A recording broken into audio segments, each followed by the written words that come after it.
That's the way to do it. In and out one day. Carlos Mendez.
Welcome into a Monday Mirror edition of Main Street Sports Today, presented by Mid Tennessee Bone and Joint, live from the Lee Company studio. I'm Chris Yao, joined by Maurice Patton, and glad to have you guys with us, as always, here on the show. Man, we've got a good one today. Seriously, it is jam-packed with a lot of fun. As you saw on the title card there, we're going to have Drew Hill talking Memphis Grizzlies with us, who finally got their first win. They took an overtime loss on Friday, but then a 24-1 run yesterday to get the dub to close that one out in Portland. So after dropping 7 straight to open, yeah, it was a tough opening. That's... So we're going to talk a little bit about what that looks like and what's going on with the Memphis Grizzlies. We'll also talk with Caleb JARREAU, who had a chance to see the U.S. women's national team at Food City Center over the weekend. Hey, they paid for the naming rights, but they didn't pay us. It's Thompson Bowling Green. Sorry. Yeah, and if they want us to call it Food City Center, then they got to pay you. They got to stroke a check to Main Street Media of Tennessee.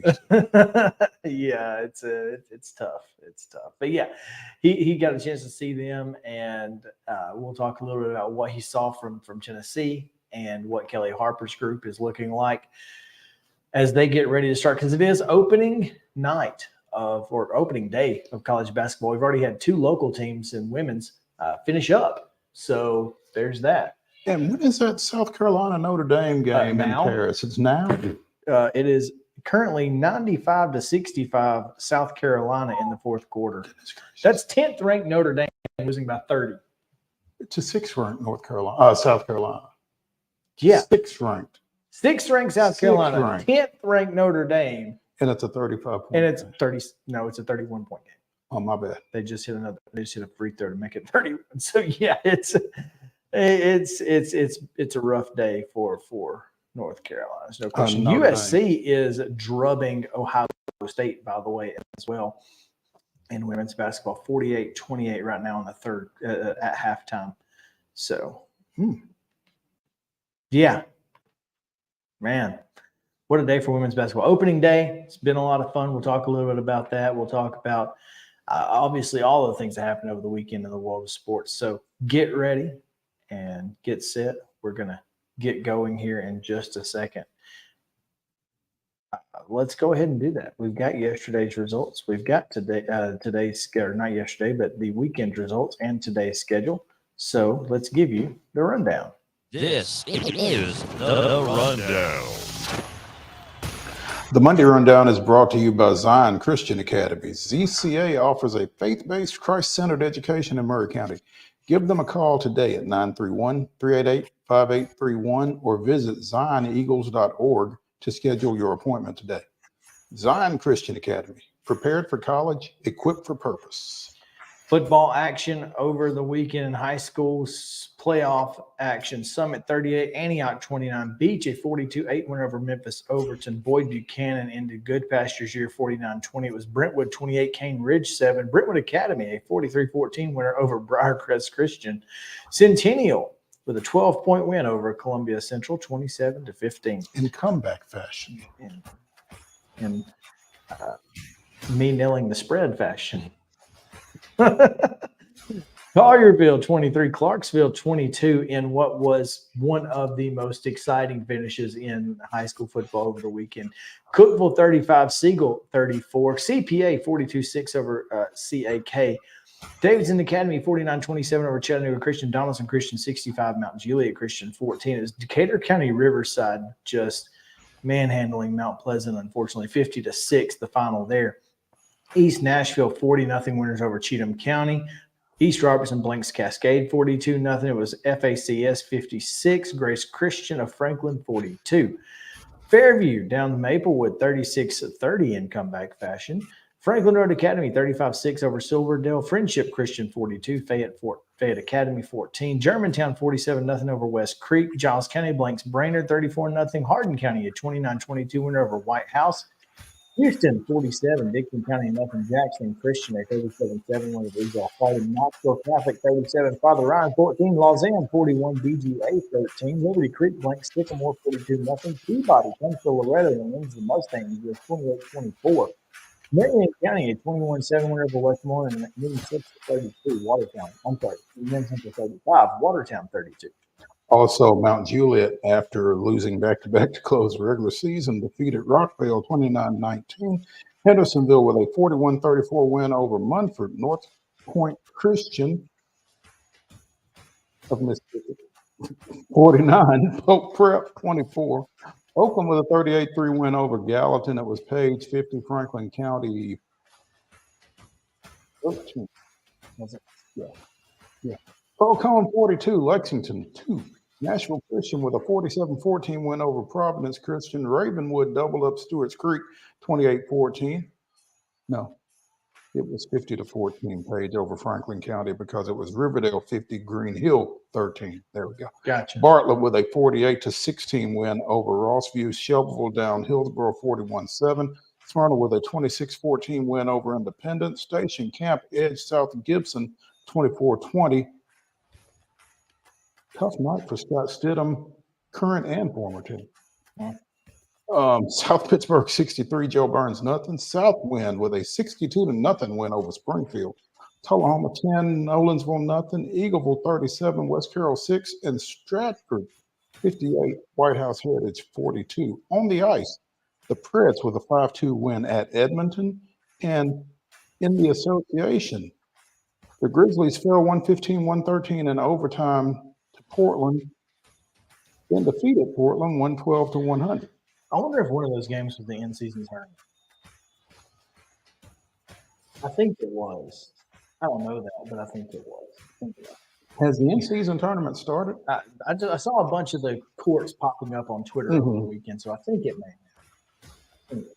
College football. Tennessee drubs UConn after the Huskies asked for it. 59-3. They did go. They really did. They really did. South Carolina pick six late to seal it over Jacksonville State and win the Gamecock Cup 38-28. It was New Mexico State holding off MTSU 13-7. Tough night for the Blue Raiders. Charleston Southern down to Tennessee State 35-21. Austin Peay in overtime, a 33-30 winner over Eastern Kentucky. We're winning in that game 20-7 in the fourth quarter. Yeah. So there you go. Lindsey Wilson downs Cumberland 45-2. That's two games that have two was the final score. Men's basketball of the weekend. UT Southern downs Oakwood 91-54 and Cumberland 90-74. Cumberland bounces back to beat Point 67-64. Trevecca downs Rhodes 103-63. Women's basketball action over the weekend. Brescia 54, Cumberland 46. Cumberland bounces back with a 72-53 win over Taylor. Campbellsville downs Fisk 96-61. Trevecca a 78-59 winner over Fisk. The women's national team defeated Tennessee 95-59. And this morning, Missouri, in comeback fashion, goes on a 14-1 run and then holds off Belmont late 62-51 due to the Lady Tigers. Vanderbilt takes easy care of Kennesaw State 98-51. Today's schedule in men's basketball, it's Tennessee Tech at Tennessee. That's a 5:30 tip here. 6:30 in Knoxville on SEC Network Plus. On ESPN Plus at 6:30, Georgia State is at Belmont. Also at 6:30 on ESPN Plus, Lipscomb is at Wichita State. Austin Peay plays Life at 7:15 on ESPN Plus, and at 7:30 on ESPN Plus, you can see Fisk at Tennessee State, and you can see Northern Kentucky in the Glass House against MTSU. In women's basketball, Chris just mentioned that Belmont, Missouri game at 5 o'clock on ESPN Plus. It's Wilberforce at Tennessee State. At 5 o'clock also on ESPN Plus, Memphis is at Middle Tennessee State. Trevecca is at Austin Peay at 5:30 on ESPN Plus, and also at 5:30 on ESPN Plus. UT Southern is at North Alabama. That is your rundown.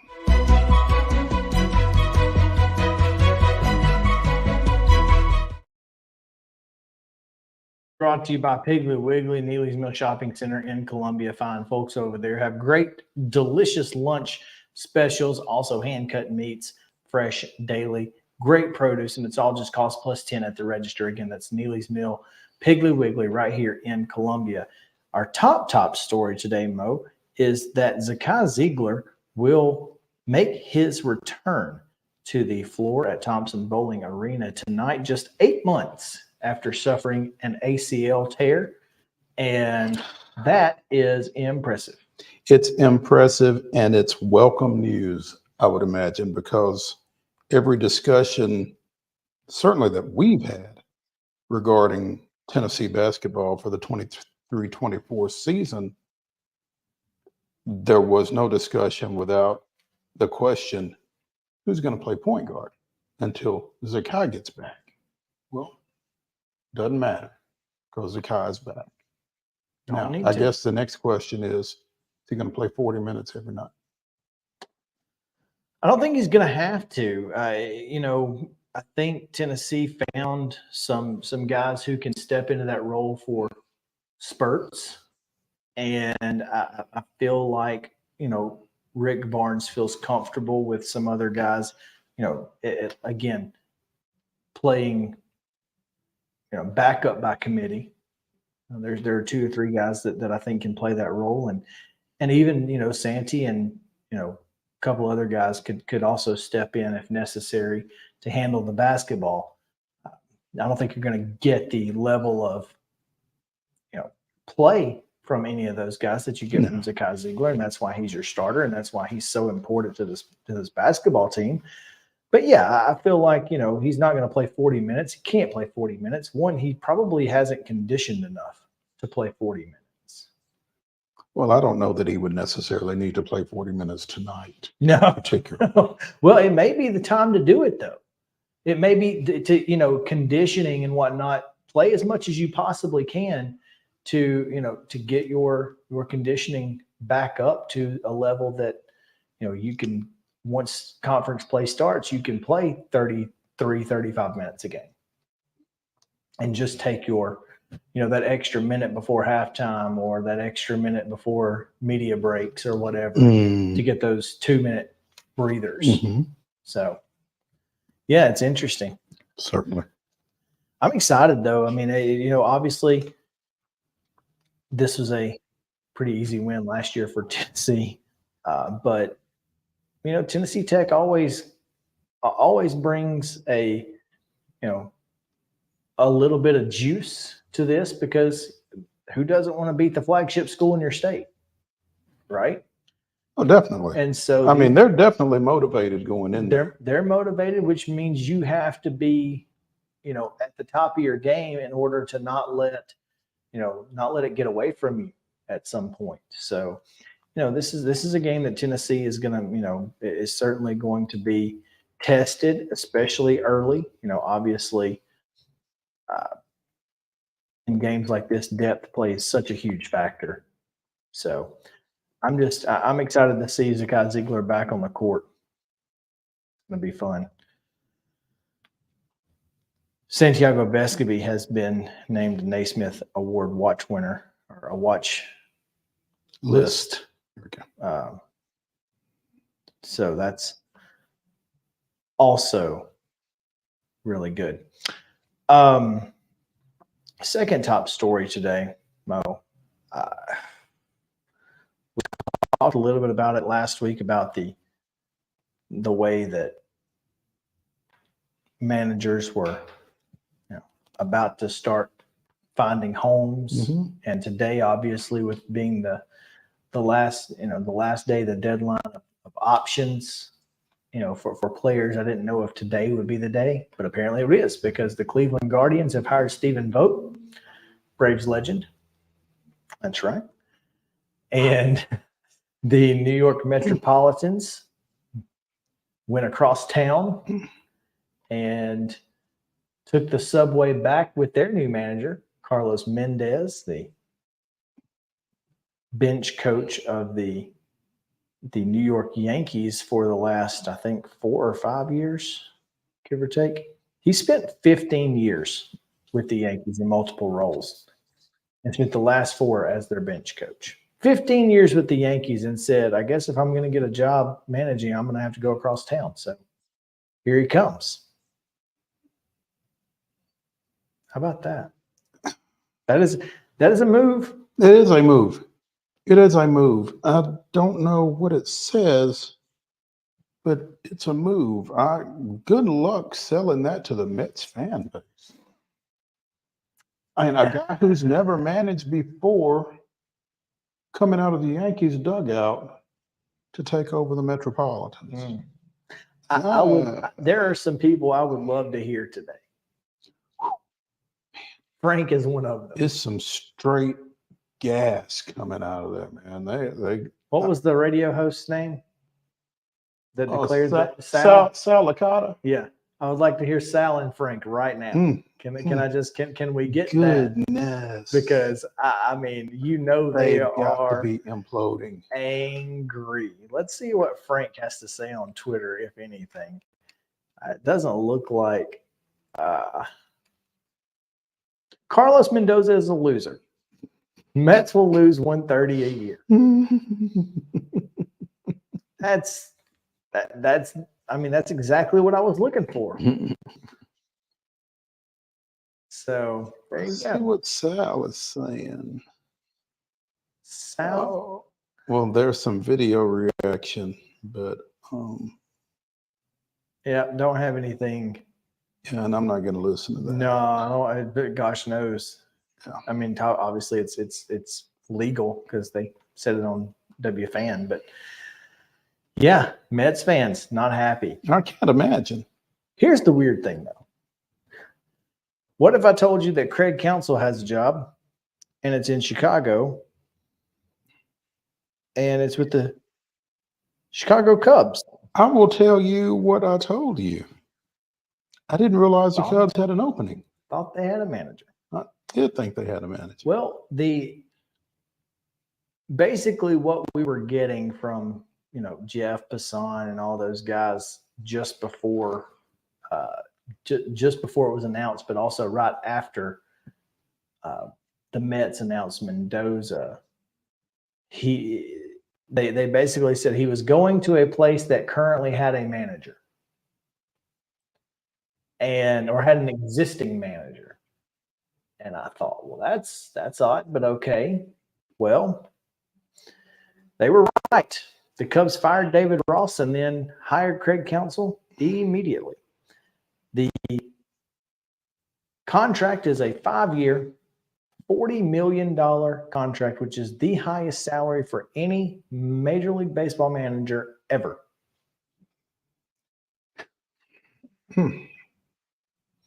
Today, we made the difficult decision to dismiss David Ross as our Major League manager, President of Baseball Operations Jed Hoyer said in a statement. On behalf of the Cubs organization, we express our deep gratitude for David's contributions to our club, both on and off the field. First as a player, then as a manager, David continually showcased his ability to lead. David's legacy will be felt in Chicago for generations, and his impact to our organization will stack up with the legends that came before him. My question is, Craig Counsell will be the highest paid manager in the history of Major League Baseball, and he's done nothing more than David Ross has ever done. Beyond that, Ross was under contract for next year, and the Cubs had an option for 2025. And I wonder what his buyout was on top of everything else, on top of the $40 million they're going to pay. Well, are those contracts guaranteed? That I don't know. I think they are. Now, you could probably negotiate a smaller buyout, but because NFL contracts, coaching contracts are guaranteed. So, like right now, the Raiders are paying Gruden, McDaniels, and somebody new. Oh, it's the Raiders. So, I mean, I think it's the same in Major League Baseball. So this is getting interesting. In 9 years with the Brewers, Counsell won 3 Central titles, went to the postseason 5 of the last 6 years, including obviously winning the division this year. Did he ever advance? The Brewers, I don't know the answer to that, but I can tell you that, I mean, I don't think they were ever in an NLCS. I don't think so either. The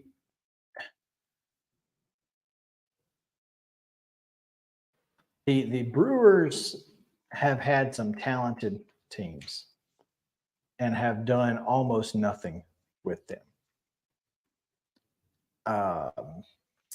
Wild card, DS, wild card, NLCS in 18. That's it. And lost in 7 to The Dodgers. Mm-hmm. Yeah. Look, man. That's an interesting hire. I don't know what makes Craig Counsell a better manager for the Chicago Cubs than David Ross. And I don't know why Craig Counsell takes that job over either staying in Milwaukee or taking the Mets. Well, $40 million.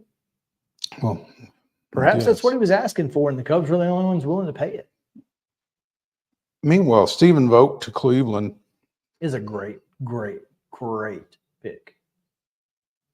Based on what? Man, this guy, he has been one of the most heralded guys in dugouts. He's got player experience. He's basically David Ross, but they're getting him. You see what happened to him? Well, but they're getting him at a good price. He's the kind of guy that can take over after a Terry Francona, and guys are going to like playing for.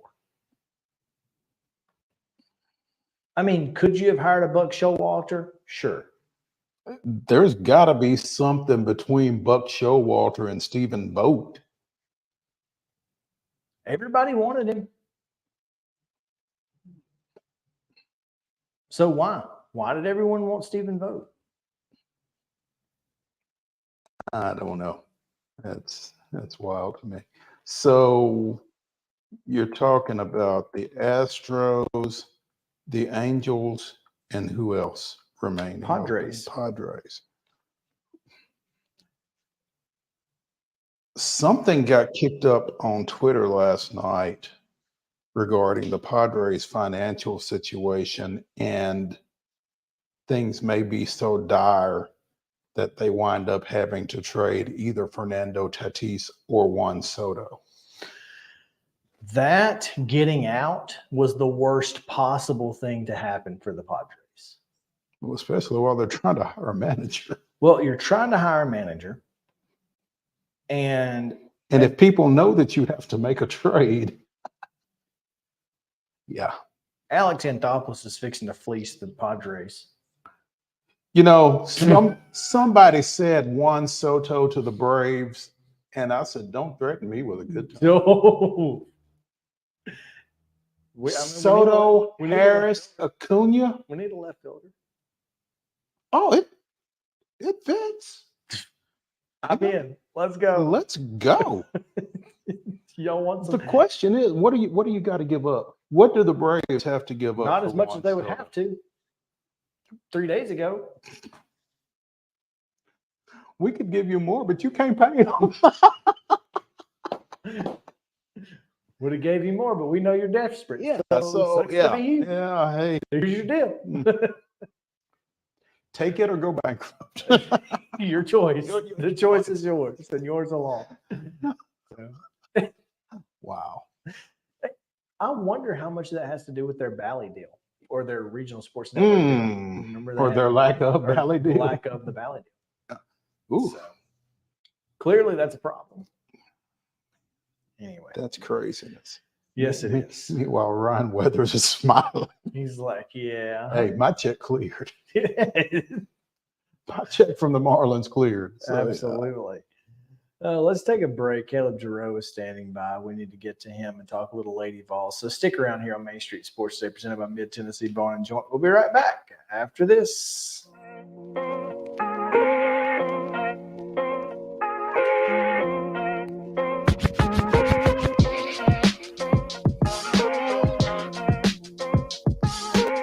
Mid-Tennessee Bone and Joint treats your orthopedic injuries and existing conditions. Our trained physicians will get you back in the game faster. Contact us at 931-381-2663 or www.mtbj.net.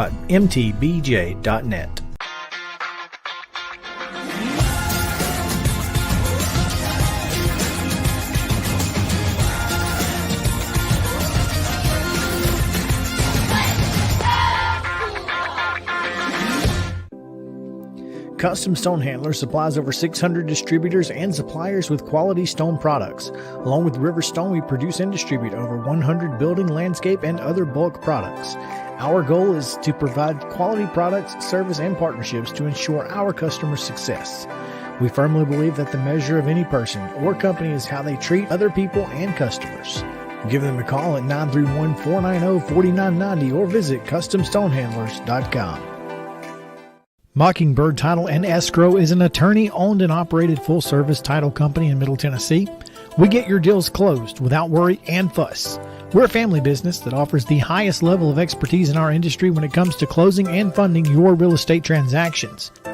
And it's a job I really love. I'm passionate about this. I'm enthusiastic about this. I like to think we're pretty well-rounded and can deal with a wide range of needs and a wide range of clients. Call 615-274-8698 today.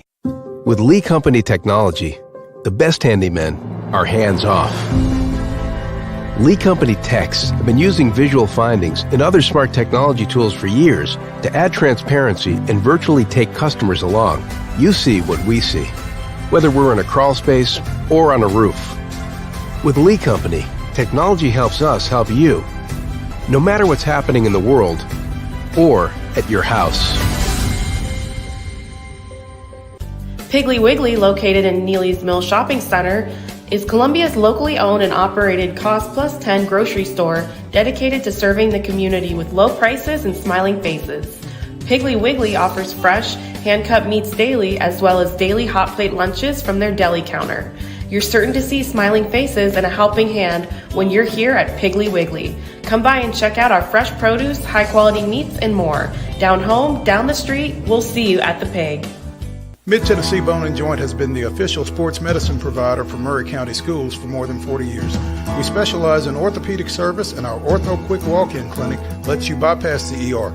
Visit us online at www.mtbj.net.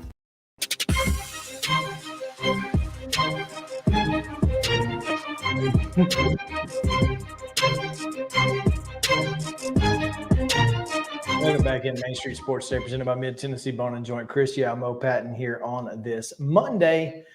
A look back, but also a look ahead in this next segment, Mo, as we talk to the Daily Beacon sports editor out in Knoxville, Caleb JARREAU, joining us here. And Caleb, what's up, my friend? Nothing much. Ready to get this busy time of the year started. How are y'all? Well, I'm glad you're ready because I'm not. Hey, did I see you cover some high school football Friday night on top of it? Oh, yeah. I'm covering just about everything out here in Knoxville. Doing some high school football for five-star preps out here in East Tennessee. So been driving around, got to watch Central and Halls last week. And then this past Friday watched Sevier County in Central season. So staying busy. Yeah, that's awesome. Keeps you out of trouble. The U.S. women's national team last night came into the basketball facility at the University of Tennessee and handled the Lady Vols pretty well. Of course, it is the U.S. national team. What was Kelly's reaction to the way things went last night? Yeah, I don't think anybody was surprised that the U.S. national team handled Tennessee that easily. They hung with them, though, for the first quarter-ish, which I thought was very surprising because I thought, like, the U.S. national team, just because they are the best of the best players, would be up, 20, 30 pretty early on the Lady Vols. But something that stood out to me the most really was Rakia Jackson dropped 15 points on 50% shooting against the national team. So let's go. It was, for her, it really was. She's somebody who wants to play in the WNBA. Everybody kind of knows that. For her, I would say it was basically like a professional tryout, and I would say she passed with that performance. So that's probably the biggest takeaway. Another thing, really, and something that Kelly Harper and Rakia Jackson both kind of pointed out, they out-rebounded the national team by 1, which is very surprising considering how poor they rebounded early last season and how worried Kelly Harper was about rebounding coming into this year. So that's probably your 2 biggest takeaways. Other than that, I don't think anything was surprising that a massive U.S. national team was able to just shoot the lights out of the Summit on the Summit court in Thompson Bowling Arena at Food City Center. Thank you for getting all that. Thank you. He had to take a break, take a drink of water after saying all of that because it's helpful. Repeat that for me because we're going to cut it out and just play it whenever we have to discuss the building. It would be so on the Summit in Thompson Bowling Arena at Food City Center. That's correct. All right, cool. You got to hit all the buzzwords. Yeah, you mentioned it being a tryout, a WNBA tryout for Rakia Jackson, and she certainly got the stamp of approval of Cheryl Reeve. Yeah, Cheryl Reeve said she told her after the game that they'd be seeing her soon in the WNBA, and it's kind of surprising that you don't see Rakia in a lot of these WNBA draft projections right now near the top. Or for me, I feel like she'd be in the top 5 just watching her play. Yeah, and the U.S. national team head coach Cheryl Reeve, who coaches the Lynx for the WNBA, said the same thing. Just like block out the noise, don't worry about that because no matter where she's drafted, her skill set translates. And I mean, she led all scorers on Sunday night with 15. And I mean, she shot 50%, and most of her misses came in the third quarter when they just couldn't get any bucket to fall. So just all in all, I would say, like you said, she passed the tryout, and I feel like she'll have a lot of success at the next level when she's done with this season. Yeah.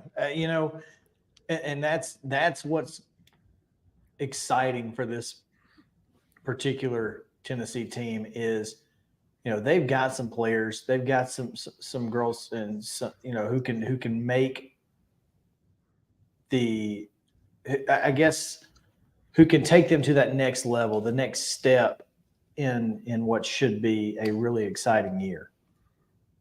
Yeah, I would tend to agree. The defense still is concerning with this team. You have scorers. Rakia Jackson can score. You pick up Jewel Spear and Destiny Wells out of the transfer portal, both point guards who are proven scorers at Belmont and Wake Forest. And you bring those players in, yet you give up over 70 points to Carson Newman. And some of the defensive plays, while, they're testing out lineups and stuff, so you got to give it the benefit of the doubt a little bit. But the Carson Newman players at times were just able to run around Tennessee and get open looks. So that sort of stuff can't happen. Something that Kelly Harper pointed out last night as well is the U.S. national team shot almost 50% from three, but the problem was a lot of those were open looks. It wasn't like Diana Taurasi was hitting contested shots. I think she had 3 open looks from beyond the arc. So it's things like that. The defense will come back to bite them, and they just have to rebound consistently. But I don't think there's any reason to doubt this team's scoring ability right now.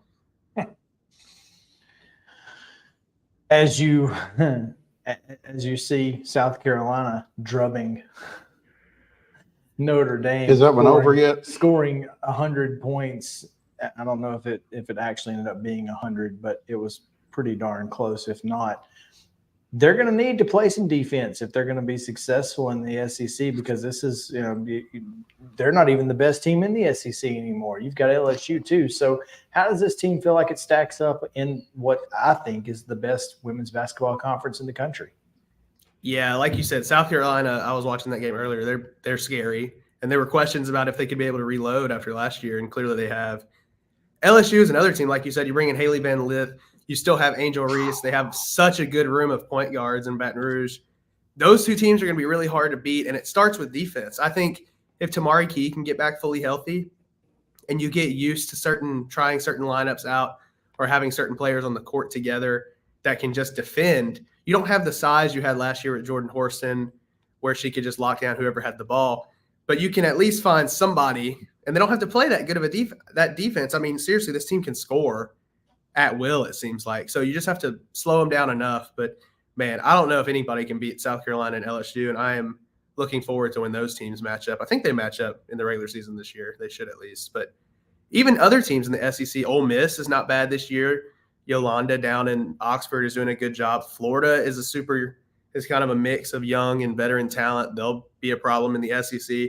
The conference is really deep, and the Lady Vols need to rebound and defend, which sounds like fundamental basketball and something we hear Rick Barnes say every day. But the scoring is not an issue for this team right now. It's just going to be about holding other teams under 60 or 70. Don't you feel like Jillian Hollingshead? Hollingshead, yeah. Yes, thank you. Is going to be a factor, be more of a factor on this team maybe than she has been previously for UT?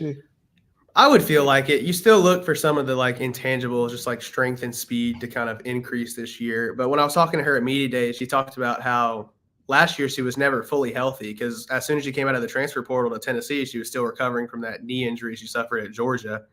So now this year she's finally healthy. And she said the coaches are kind of trusting her more, so she's able to bring the ball up the court if she gets a rebound, and then they can just go straight into the offense with her kind of running point almost. And she has those guard skills at such a big size that you should see that translate.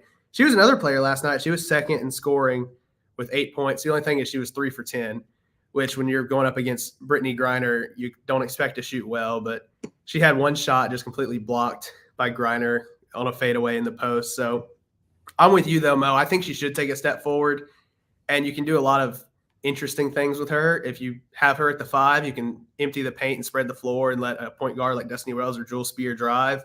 If you have her at the 4, now she can also still pop out and do a lot of interesting things. So she's just another tool they can use in this offense, as long as she does take that step forward from her production last year. Caleb JARREAU joining us here on Main Street Sports today, presented by Mid-Tennessee Bone and Joint. And, Caleb, on the other side, a lot of folks think that Tennessee's men's team has a chance at the Final Four. I don't know how much you've gotten to see it or be around them, but this feels like a really special basketball team shaping up for Rick Barnes. Yeah, I think you see Rick Barnes kind of accepting that the offense needs to go in a different direction with this team. You have Dalton Connect, who can stretch the floor, probably at the 3 or 4. You pick up Jordan Gainey out of the transfer portal, which, coming from USC Upstate, I didn't think he was going to make that big of an impact. But against Michigan State, he looked amazing. You still have those scoring droughts, which you saw against Michigan State. But I think once you get Zakai Ziegler back fully healthy, which he's going to play some minutes tonight, you got Josiah Jordan-James back. I mean, realistically, this team should be able to score a lot more than last year, and your defense should stay the same, just looking at the players you have on the floor. There's just a couple of questions. Like I said, Jordan Gainey, coming from USC Upstate, his play translated well at Michigan State. Dalton Connect, when you get into the SEC, can a Colorado basketball guy who's kind of an undersized 4, can he survive in the paint going against some of those SEC bigs? So you have questions like that, but I think that this should be the year they break the ceiling. The offense actually seems like it has some life in practices so far in the offseason. Every practice we've gotten to watch, Rick Barnes has been on fire, just lighting up Tobey, lighting up Jordan Gainey. More emotion than I've ever seen him coach with from watching practice. So I feel like this team should take a step forward this year for sure. How big do you think it is, Caleb, to get Zakai back this quickly, this early? I think just because of his personality and kind of that energy and spark that he brings to the team, because you have capable point guards with Jemai Mashak and Jordan Gainey, but having a guy like Zakai back can keep Jemai every once in a while tends to play too fast. I mean, you saw it even against Lenore Ryan, where on a couple of times he was bringing the ball up the court and he just got too fast and ahead of himself and turned it over to a Division II team. So having somebody like Zakai out there who can maybe not have, so you don't have to have Jemai carry or bring the ball up the court as much, or you have Zakai who can talk to Jemai on the court and just kind of be in the huddle and back to the flow or the normalcy that this team has. Because if you fill that point guard spot, I mean, you have so many capable bigs from freshman all the way to fifth-year senior Josiah Jordan-James that can fill spots 3 through 5, that as long as you have somebody who can run the offense and get them the ball and kind of lead on the court, then you should be all right. And I had a story come out today where I talked to Zakai, and he just talked about how his mentality and the way he watches the game of basketball has changed so much since his injury, because he spent the whole end of last season and the summer tour on the bench. So he was talking with the coaches the whole time. Greg Polinsky was somebody he bounced a lot of ideas off of. During the exhibition game, he sat next to Rick Barnes because Rick wanted to hear what he was saying. And Rick shared a story during that game that Jemai was passing up passes to guys on the set that he was supposed to make. And when he came in the huddle, Jemai said he thought they were covered, but then from the sidelines, Zakai and Rick both said that they were open. You just have to throw the ball. And I think just having that extra mental maturity, I guess, and Greg Polinsky said Zakai is looking at the game now like chess and not checkers. He understands what is happening more. He understands why they're calling the plays. So realistically, I think once he gets on the court, his play should be even better than last year. It's just a matter of, does he keep that same twitchiness and speed? But mentally, he should be a lot sharper and help lead this offense. Well, sometimes being mentally sharper can certainly elevate your physical ability. So even if he doesn't have all of the physical ability, the increase in mental strength, I think will make him a force. And that's what you get when you have a guy who's played at the position for 3 years. You know, a guy who started as a freshman late his freshman year. I think that makes a big difference. So I'm excited to see what Zakai has to offer and what this entire team has to offer. I'm looking forward to it, and looking forward to talking with you again, Caleb, here soon. Hopefully are you going to come up? Oh, no, indeed. I'm not. Thank God. I did not want to make that trip. We're going to budget some of that money and head over to Chapel Hill for basketball here soon. So probably a good call. But probably be a lot more fun, and I'll be nice and warm in my house while Tennessee is in the 50 degrees, and God knows how bad the wind chill will be. Exactly. So that was good call. That was a good call. Well, absolutely. Enjoy watching it from the comfort of your home. We will talk to you again soon, man. All right. Y'all have a good one. Thanks for having me. Thanks, Caleb. All right. We'll take a break. When we come back, we will hand out our Monstars as well as talk a little bit about some SEC stuff. So stick around. Main Street Sports Today, presented by Mid-Tennessee Bone & Joint. Back after this.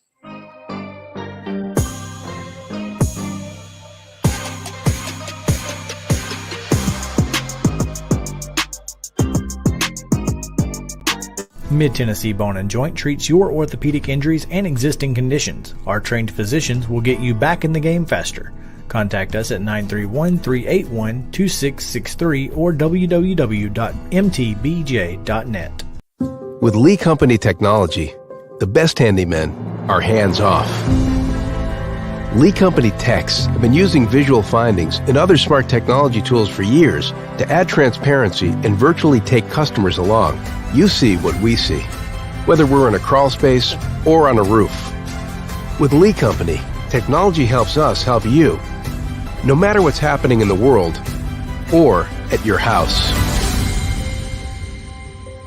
Jones & Lang Sporting Goods here in Columbia has been outfitting teams, officials, and anybody else from T-ball to college for 50 plus years. Be sure and check them out at 931-388-8060 or online at jonesandlang.com. Jones & Lang Sporting Goods, the look of a winner. Zion Christian Academy, zioneagles.org or 931-388-5731. You can schedule your appointment. Go tour their campus. It is beautiful over there, and you're definitely going to want to see it. Again, it's zioneagles.org. Give them a call, 931-388-5731, and schedule your tour today. Mockingbird Title and Escrow is an attorney-owned and operated full-service title company in Middle Tennessee.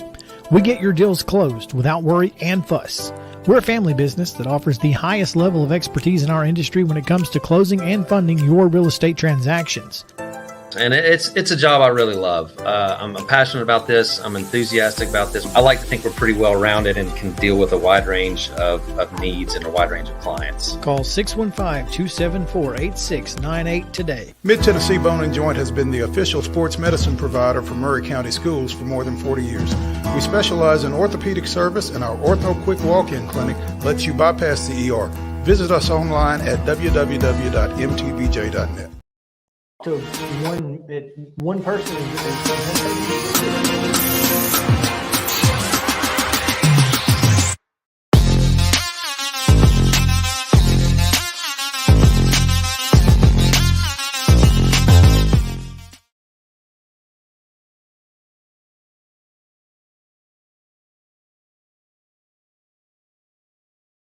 Mo Patton in the Lee Company studio here. Time for on Stars of the Week. And we will start now. Mo, I'll let you go first, and so I don't steal anyone. I don't think we have to worry about that. Columbia Central lost up at Centennial 27-15. The point spread prescribed by Chris Yao, apparently. 11.5 is what I said. Okay. For entertainment purposes only, It right? was. Okay. All right. But Caden McCoy scored on a 72-yard reception and a 97-yard kickoff return, giving Central the lead with each of those scores in that loss. He couldn't get much going on the ground because they were keying on him. But he was clutch when he had the opportunity. And for that, the senior is one of my Monstars. All right. I'm going to go to East Robertson. Isaiah Groves, 177 yards and 2 touchdowns. That's really good. Mm-hmm. But wait, there's more. But he did it on 10 carries. 177 on 10. And twice to the crib. So, yeah. That's a nice little 17.7 yards per carry. If you can get you can get a first down every time you touch it. Yeah. Yeah, that's gonna score one out of every 5 That's touches. insane. Yes. That is insane. That'll work. That's Jeez. efficient. Efficient indeed. Justin? So I actually have a high school player this week in mind. I was doing David Wilson's show. He was Robertson County sports reporter, and he was talking about a freshman quarterback, Xavier Murray. Let me see which school he is from. White House Heritage. White House. Yep, White House Heritage for 19 for 29, 266 yards, 4 touchdowns, and hung with the team they're playing. Can't remember who it was, but they were Stratford. Right. Stratford. Yeah. And just to be a freshman and put up that performance, gutsy, to say the least. Well, it helps that he's the son of the coach. Yeah, no doubt. So, but yeah, Nice. 266 and a pair of touchdowns in a 58-42 loss. Did he have 4 touchdowns? Yeah, What 4 is this? touchdowns, 1 interception at sorry. the very end. 4 touchdowns. Yeah, that'll help you. That's solid. Give you a chance anyway. That's a solid close to a solid freshman year. So yeah, okay. Mo, number 2. Number 2, Florida State quarterback Jordan Travis, 22 of 35 for 359 yards, had 4 total touchdowns in Florida State's win at Pitt. He's slowly kind of putting himself on the fringe of that Heisman chase, I do believe. I think he is pretty solid in the top 10. I feel like he's pretty solid in the top 10. Now, we'll talk about that later. I'm going to go with Jacob Zeno of UAB, coming off of injury, going 29 of 35 for 484 and 5 touchdowns against Florida Atlantic. That's solid. Nearly 500 yards and 5 touchdowns, and they needed every one of them too, because they were up big at halftime, struggled in the Against second Florida half. Atlantic? Florida Atlantic's not bad. They're not great, but they struggled in the second half, came back in the fourth quarter and got the game-winning touchdown. So Jacob Zeno, UAB quarterback. Justin? I'm sure this might have been one of y'all's, but CJ Stroud coming in, killing it. 5 touchdowns, was it, I think? Let's see what the I don't know how many touchdowns, but 470 yards. It was 42.8 points on my bench is what it was. Oh. This is the part that, 42.8 points on my bench, and I got the part that blew my mind. Is trash.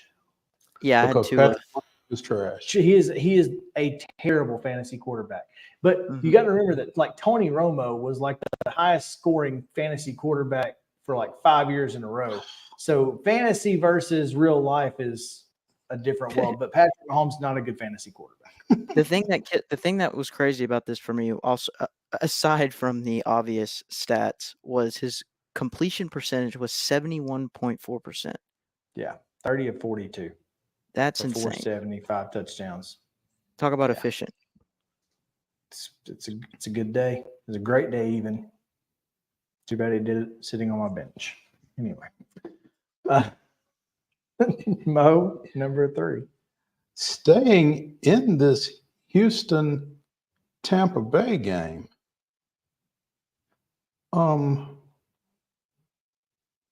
running back / special teams ace JARREAU Ogunbowale. Yeah, that guy. That guy. Well, that guy broke a 30-30 tie with 8 minutes and some change left in the game when he kicked a 29-yard field goal. Now, he's not the kicker. That's right. He is not the kicker. He is not the kicker. Kami Fairbairn had a quad injury, couldn't kick. Ogunbowale, there we go, was the first player in the NFL not listed as a kicker or a punter to hit a field goal in 19 years. And basically it was the difference in a 39-37 Texans win. Did they not have a kicker? Like, what happened to their kicker? He injured his quad during the game, and nobody has a second kicker on the roster. So I guess he did it in the first half because Ogunbowale handled all the kickoffs in the second half. Now, apparently he had played soccer, basketball, and track in addition to football in high school in Wisconsin. So it wasn't new to him. It was just new to D'Amico Ryans and that bunch. It was pretty impressive. Yeah. 29-yarder. He'll take that. Yeah, especially on a win. No doubt. Yeah. I'm going to go to Washington. Dylan Johnson, 26 carries, 256 yards. That's 9.8 yards a carry, by the way. 4 touchdowns in a 52-42 win over USC and made Caleb Williams cry. They did make Caleb Williams cry. It also made Lincoln Riley make a staff change. Rethink some things. That's right. All right, Justin, finally. I got to go with our Knoxville spaceman, Mr. Joshua Dobbs himself, leading the Minnesota Vikings on his first, going over the cadence of his snap count with the O-line on the sidelines before the game to driving down. No, not before the game. No, it was during the game after After dude got hurt. I don't know who. Oh, yeah. Yeah. Because they had no intention of him playing. Oops. I mean, exactly. Good thing he did. First guy since 1921 to score a passing touchdown and a rushing touchdown for 2 different teams in the same season. So, poor Falcons. They don't have film on any quarterback they play against. That's true. Clearly. All right, that's their Monstars. Real quick, couple of things out of SEC play. Number 1, Jimbo Fisher and Billy Napier. Who makes it the longest?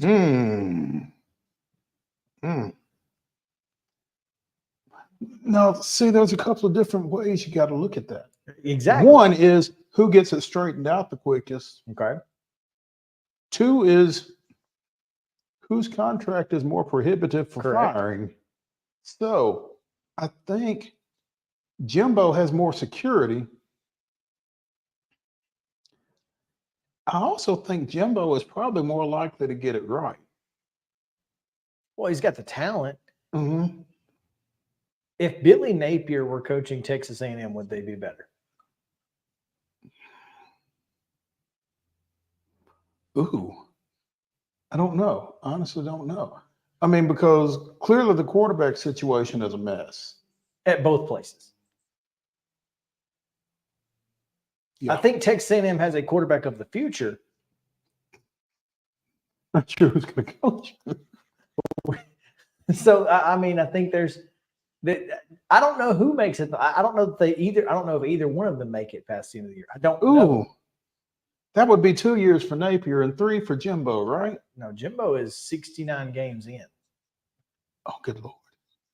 Yeah, and he has and Kevin Sumlin has a 3-game lead on him over 69 games. Ew, that's not a good look. It's not a good look for them. And at some point, somebody's going to realize that. Again, if it Kevin matters, Sumlin wasn't a bad football coach. The expectation for Kevin Sumlin were not at Texas A&M. Were not realistic? Nearly as high. I don't think they were as high as Jimbo. They didn't have Kevin Sumlin a national championship ring that said whatever year, 2000 blank, and yet and Kevin he Sumlin exceeded expectations while Jimbo is grossly under. Yeah. So, but you got to write Jimbo a check, $70 million plus. But when you're talking about oil money, when you want me gone and what door you want me to go out. Exactly. We'll talk about him later too. I don't know who makes it the longest. Anyway, both of their seats are on fire. Absolutely on fire. Did Jalen Milroe play his way into the Heisman conversation? No. Why not? Because you kind of feel like it's probably Michael Penix's to lose at this point. Most everybody else has Jaden Daniels at the top of the list. Now, I don't know if he knows where he is today. Or any list for that. I don't think Jalen Milroe played his way. Now, I will say this. I think Jalen Milroe, when he realized that being a pocket passer was going to end his career and made a conscious decision to learn how to run the read option, became an exponentially better quarterback. I think he's a really good quarterback. I think Alabama's going to end up in the college football playoff now. And I never would have thought that pre-USF. But LSU's defense is horrid, atrocious. pitiful. One of the worst in the country. So anything anybody does against them, I'm putting on an island where the Tennessee-Florida game goes. Take it in a vacuum. So that's why I think he would have to do that again against a Georgia, a legitimate SEC defense. Right. In order to play his way into the Heisman conversation. I don't think he's anywhere near the top. Well, and I think the opportunities for him to do that are going to be too late. Correct. For him to make up the ground in the Heisman race. Yeah, because he's going to have to make they don't up. play anybody between now and the SEC championship game of any consequence. I think they have Mississippi State, Chattanooga, and Auburn. Okay. And then Heisman's aren't one against them. Imagine if Georgia loses to Ole Miss and then to Tennessee, and either Tennessee or Missouri is in Atlanta. Then what? Yeah, it just doesn't. I don't think it's near the top 5 at this point. But I mean, people are talking. I just don't think they're talking very intelligently. CoachesHotSeat.com has Jimbo at number 3. Napier at number 6. That's on fire. Pittman at number 5. Yeah, Sam Pittman's up there. He just beat Billy Napier though. So in Gainesville. Yeah, it was. So there you go. Dave Aranda at 8. Guy I went to high school with is a Baylor graduate, and I saw something on his Facebook earlier today, and it was not complimentary. If you can't compete in this Big 12, you got problems. But they're 2 years removed from a Big 12 championship game appearance? Mm-hmm. Let's calm down. You're Baylor. And let's calm down for just a second. Pump the brakes. Yeah. Oh, and speaking of breaks, let's take one because Jerry McCormick on the other side with his daily Titans report right after this.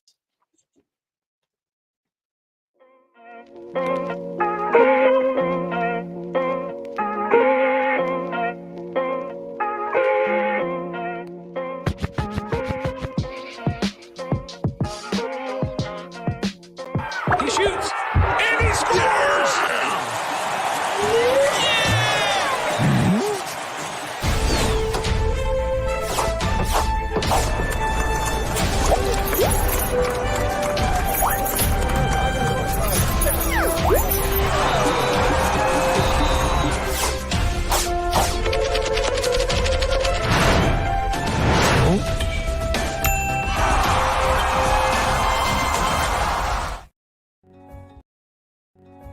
Since 1975, Mid-Tennessee Bone and Joint Clinic has treated the orthopedic needs of Middle Tennessee residents. The trained physicians provide surgical options and minimally invasive options to treat all orthopedic needs. The walk-in clinic, OrthoQuick, helps you bypass the ER while treating sports injuries and acute needs Monday through Saturday. Visit MTBJ online at mtbj.net or on social media at Mid-Tennessee Bone Joint Clinic.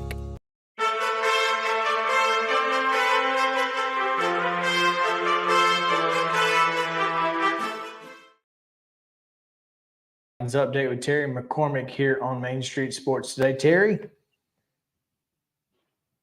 How you doing, guys? It is your Zen Sports Titans report coming to you daily and brought to you by Zen Sports. Guys, just to put a good old country saying to the term, Titans offensive line situation seems to just get worser and worser. With a report out that Nicholas Petit-Ferrer is going to need surgery on his shoulder, and that's something that's going to put him out for an extended period of time, perhaps the rest of the season. So he had come in, had played the left tackle spot until Chris Hubbard got hurt with a concussion, and he moved back to right tackle. Now he's out, and Hubbard supposedly is close to coming back. So the musical chairs continues on that offensive line, which saw 4 different guys go out at various times in the game Thursday night in Pittsburgh. I'm told that Daniel Brunskill is, banged up as well, but He's planning on playing through his injuries, but it still doesn't solve the left tackle spot where they may be forced to go back with Andre Dillard unless they decide they want to try Dylan Radins or, heaven forbid, move Peter Skoronski, who was an All-American left tackle in college, out to the left tackle. Terry, I am convinced that either Nissan Stadium or St. Thomas Sports Park, I'm not sure which, is built on an Indian burial ground, unbeknownst to anyone. May possibly be. You know, St. Thomas Sports Park actually was built on a former landfill. So there you have it. There you have it. Yeah. Trash. Yeah. But, you know, this offensive line situation, I mean, that everything starts right there. You know, I mean, excuse me. That's where, you know, Ryan Tannehill got hurt. Now you're putting Will Levis out there. If you're going forward with him, which everybody kind of believes that they should, are you going to be able to protect him and keep him upright? Because if he's your future franchise quarterback, you certainly don't want him getting out there thrown to the wolves and putting himself in harm's way behind this makeshift offensive line that really has not gotten a lot better since the start of the season. I think everybody knew, or just from watching practice and training camp, that this could be a problem. When guys like and you guys, you see how average the defense has turned out to be with the pass rush. Guys like Arden Key and Harold Landry and all were winning almost every rep against those offensive tackles in camp. So you could kind of see it on the horizon, bubbling up to be a problem area for the Titans, and it certainly has become that. Don't you have to be concerned, Terry, with the state of the offensive line as you are making this decision on Will Levis? I mean, David Carr is real. Yeah, you absolutely have to be. You don't want to get the guy shell-shocked. You don't want to get him in a situation where he becomes gun-shy. Right now, You don't he's want him to staring down the gun barrel and letting it rip. And part of the reason the offense has improved, guys, is this. Will Levis has such a strong arm, he's able to throw without his feet being completely set. He can make an off-balance throw off of his back foot and still put it on target a good part of the time. Whereas Ryan Tannehill and Malik Willis don't have nearly as strong an arm. They have to be able to step into throws and push off and get that type of force behind the throw in order to get it there with some juice. And this offensive line is just not capable of giving them that time consistently. So the one thing that Will Levis has, that arm strength and that ability to throw without his feet being set. Now, granted, that can lead to bad habits too. So it's kind of a double-edged sword. Do you put this guy out there because he currently gives you the best chance to win, or do you try to protect him until you can get better weapons to protect him coming next season? But I think the need for the playing experience outweighs the risk of having him shell-shocked, because confidence-wise, he doesn't seem to be that type of guy. If you start to see it coming, then maybe you pull back the reins. But, this offensive line that's priority number one. It has to get fixed. I mean, the left tackle situation is a complete mess. Think about it. When this team first got here, Brad Hopkins was at left tackle. He was in the middle of his career, and he played 6 or 7 years as a Titan after having been an Oiler for about that long. Then Michael Roos came in, manned the position very well, and then when Roos was at the end of his career, that's when they drafted Taylor Lewan, and he took over the position, played it for 9 years. But now they did not draft a competent replacement for Taylor Lewan, and look where they are. Look where they are. Terry, it's not a great place to look at. So we're going to just ask you to tell us about Zen Sports. Gladly. Certainly better news with Zen Sports. Nashville, you've been hearing me talk about Zen Sports, the new sports betting app exclusively in Tennessee the last few months, and I'm excited to share some big news.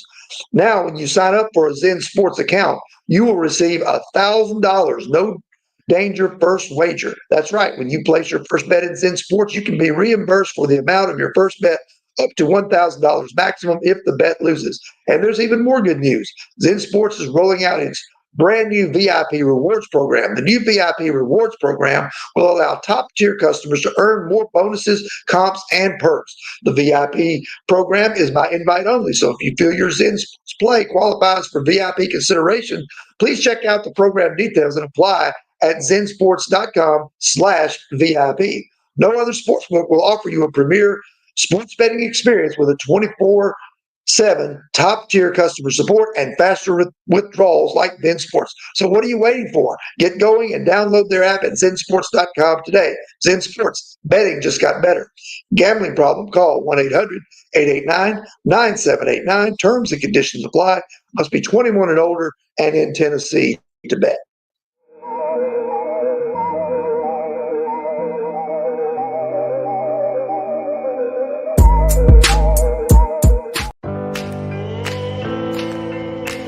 Smiles.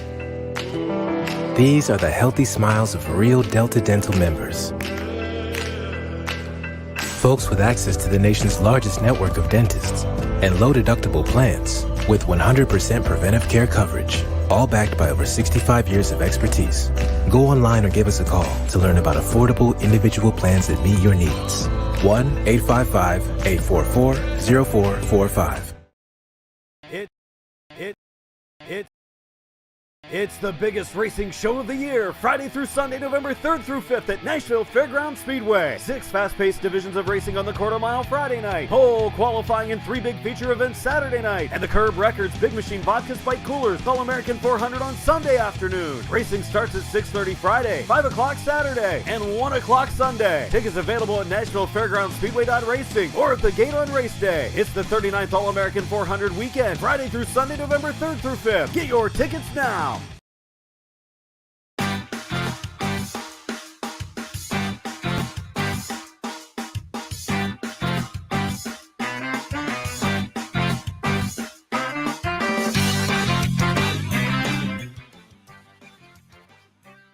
Back now here in the Lee Company studio on Main Street Sports Today, presented by Mid-Tennessee Bone and Joint. Chris Yao, Maurice Patton, and we are now talking a little bit about the Memphis Grizzlies, as we have with us the Daily Memphians, Drew Hill, joining us. Drew, what's up, man?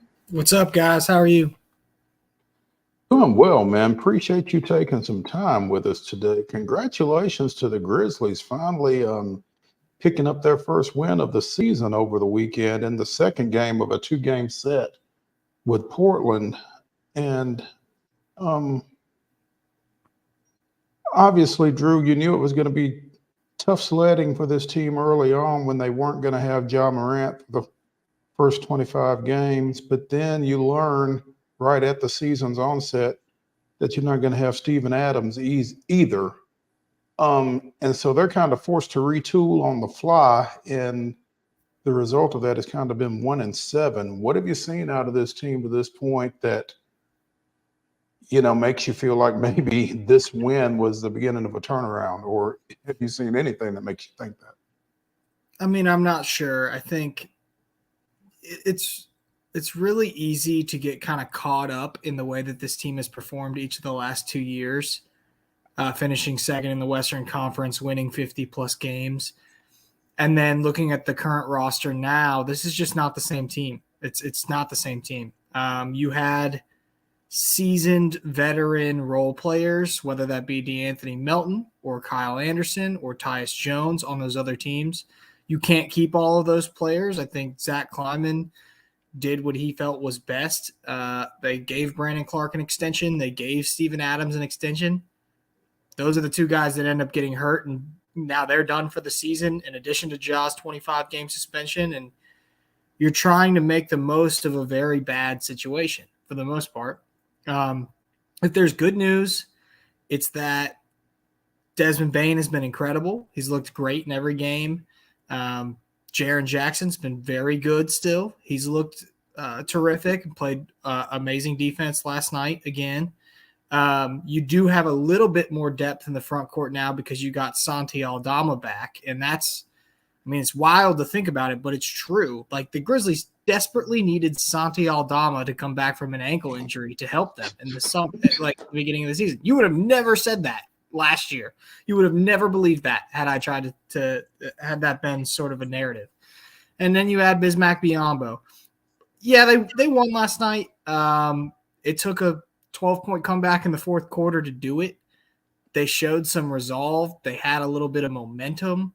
Maybe that carries you, but the truth is, just look at the roster. This is going to be tough. This is going to be tough sledding until they get Ja Morant back after game 25. Does Ja Morant fix it? Not everything, but I think he fixes some of your biggest problems, if not your biggest problem. The biggest problem for the Memphis Grizzlies so far this season has been when Desmond Bane comes out of the game, the momentum, just whatever the team has looked like over the last 10 minutes, you can throw it out the window because they look lost. They have not looked comfortable. They're playing a lot of young players that aren't difference makers yet in their career. They're trying to space out minutes between Desmond Bane and Marcus Smart, which I think is smart, but Marcus is still kind of trying to find his footing in Memphis. So that makes things a challenge. And Marcus is such an aggressive player that, you have to take some turnovers with the way that he plays, but it's really hard when he doesn't have steady pieces around him. It makes it, I think, a lot more difficult on him. So there's a lot of problems there. And the bench production has been really poor. Before last night when they scored 31 points, I think they had 13 points against Utah off the bench, and then they had something like 9 points when Taylor Jenkins pulled the starters against Utah, and then like 13 points in that first game against Portland. Like the bench has been a mess. Well, now you have two creators. You have Desmond Bane and Ja Morant. You space their minutes no matter who's on the floor with them. You always have one guy that you can give the ball and let him go get a shot. I think that makes a huge difference for the Grizzlies. Is Ja going to fix the fact that they're giving up a ton of offensive rebounds? No. Is Ja going to fix the fact that some of these bench players that the Grizzlies are having to run out there because of injuries don't always look comfortable or are still young or maybe just aren't the same level of role players as some of the veterans they've had in the past? No, Ja's not going to fix that either. So this team's going to have problems. But I think he can fix their biggest problem, which is they can't put a lineup out there for a full 48 minutes where you have one guy on the floor that can go get you a bucket. And they can fix that when they have Ja and Dez both available. Yeah, obviously in this world of the NBA, you don't necessarily have to have a 5, but you've got to have somebody who can get in there and mix it up. And that's what, Jaren Jackson's been giving you to this point. But that being said, this team is in a really precarious situation because do you essentially just feel like punting this year is the way to go, or does it, or do you reassess that at game 25 or 26? I guess. I think you assess it at game 26. But I say punting this year is pretty much a bad choice, no matter what. You have a 3-year window right now where you have Ja Morant, Desmond Bane, and Jaren Jackson Jr. all signed, and they will all be together. I think we are a little guilty, just as sports fans and sports media, of looking at teams and thinking towards the future and going, wow, look at that young core. Like this team is undoubtedly, they have a championship in their future. When, as we've seen in sports and particularly the NBA, which is such a star-driven league, you just don't know what can happen to some of these teams. These teams cycle in and out of being contenders to rebuilding all the time. You see it happen all the time. I mean, look at what happened with Houston most recently, So I think that you can't take this for granted.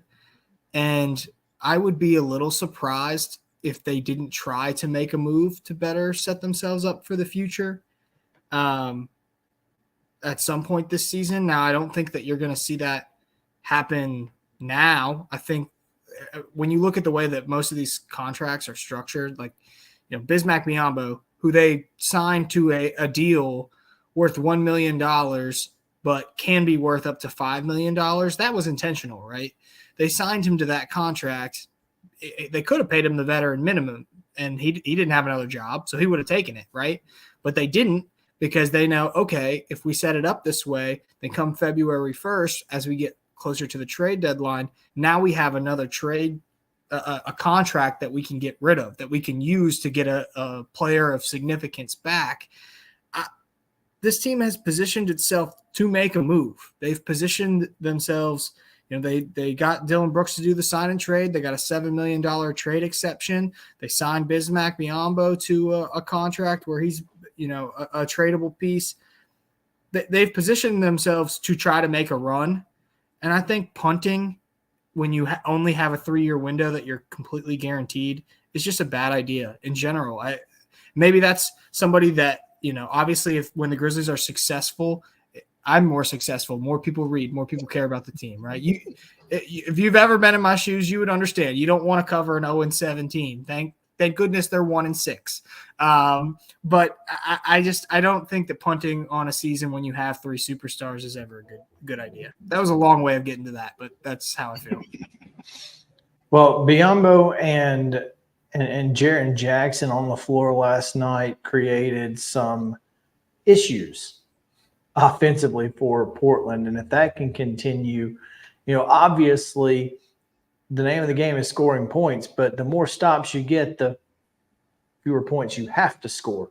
So, obviously, trying to find a way to make defense your specialty is perhaps a recipe for success until Ja gets back. Yeah, no, I would 100% agree. This is a team that's been very good defensively each of the last 2 seasons. But they've also followed a trend of, they start the season slow defensively. They're outside of that top 5 mix. Steven Adams is obviously a big part of this defense, so losing him is a bit of a blow. But they've gotten better every single year defensively as the games have sort of gone along. I would expect a little bit of the same this year. And they're trying to implement a new offensive system. They have a new assistant coach, Patrick St. Andrews, who's kind of putting that in place now. So they're a little out of sync. And I also think that, some of the rebounding problems are complicating defense and offense, frankly, because you have more players that need to crash the glass because you don't have bodies of significant size that you can run out there because you just have too many injuries right now. And that plays a big impact. But individually, they have very good defensive players. Marcus Smart individually is a very good defensive player. Jaren Jackson individually might be the best defensive player in the entire NBA. And Bismack Biyombo has a history of being a good defensive player. They really like what Zaire Williams does off the ball. They have talent, especially on that side of the floor. They have to find a way to sort of bring those guys together and make it work as a unit. But I have a lot of faith, actually, that that's going to happen because we've seen it happen each of the last 3 years. I guess the most concerning thing is that Portland is probably going to end up being the worst team in the league, and you just lost one of those games and needed a 24-2 run to win. So I don't know. But that being said, you just kind of have to take the momentum and go into the next game and try to, now that they've got that first win, try to build on it. Yeah, I mean, we'll see. We'll see if this is a momentum swing for this team, but I'm not certain that this is how it's going to work out. I mean, this is a team that's very young with a lot of players that are capable but haven't shown much yet. If this is the win that gets them over the hump, maybe I'll be a little bit surprised, but I think there's more opportunities coming up, particularly Wednesday against Miami. Should be fun. Drew Hill of the Daily Memphian. Follow him at DrewHill_DM here on Twitter. Drew, again, it's good. It's been a tough 7 games. Probably going to be another tough, 18 to go. But that being said, look forward to kind of seeing what they're what the Grizzlies are able to do and reading the Daily Memphian in that time frame. And we appreciate you taking some time with us today, man. Yeah, thanks. Hey, you guys need something Grizzlies in your backdrop here. I'm not seeing any. We do.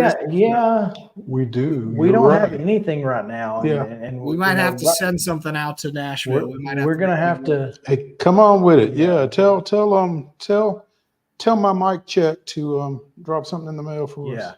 Okay. Mike Wallace, just I'll let him know. And I see the Alabama helmet down there. You guys know I'm an Alabama grad. We had a big win this weekend, so roll tide.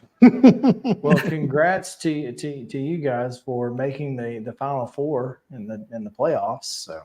Oh, I don't know about that quite yet. Yeah, just wait. It's coming.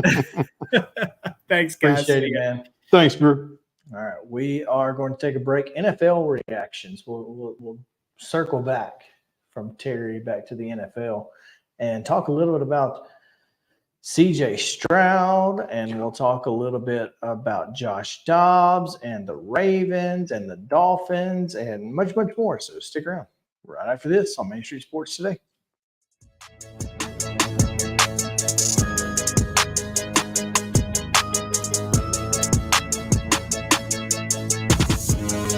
Mid-Tennessee Bone and Joint treats your orthopedic injuries and existing conditions. Our trained physicians will get you back in the game faster. Contact us at 931-381-2663 or www.mtbj.net.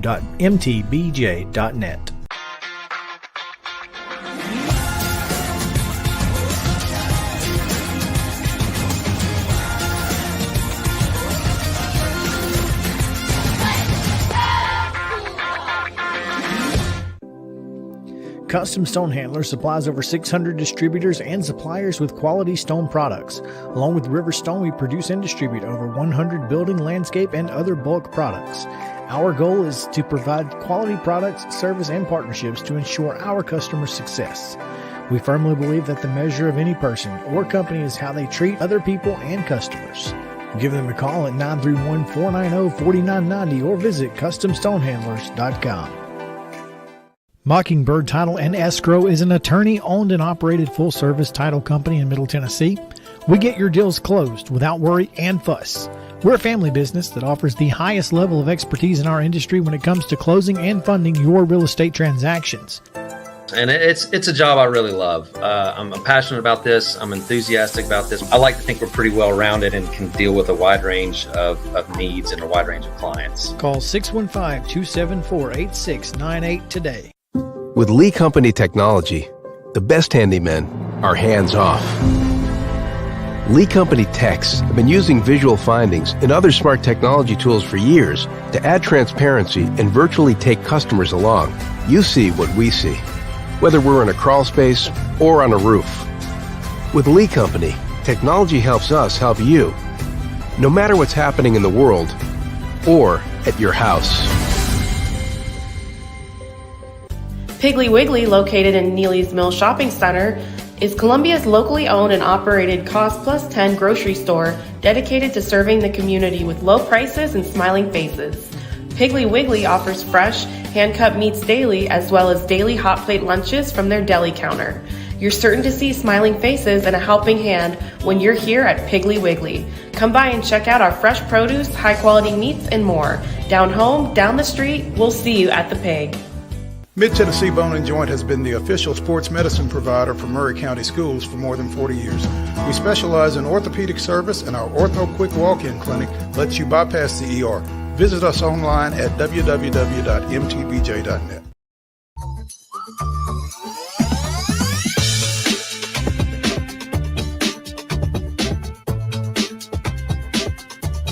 Welcome back in Main Street Sports Today, presented by Mid-Tennessee Bone and Joint. Time now to do a little reacting to the weekend of the National Football League. And Justin mentioned him earlier, Josh Dobbs with the performance of the weekend.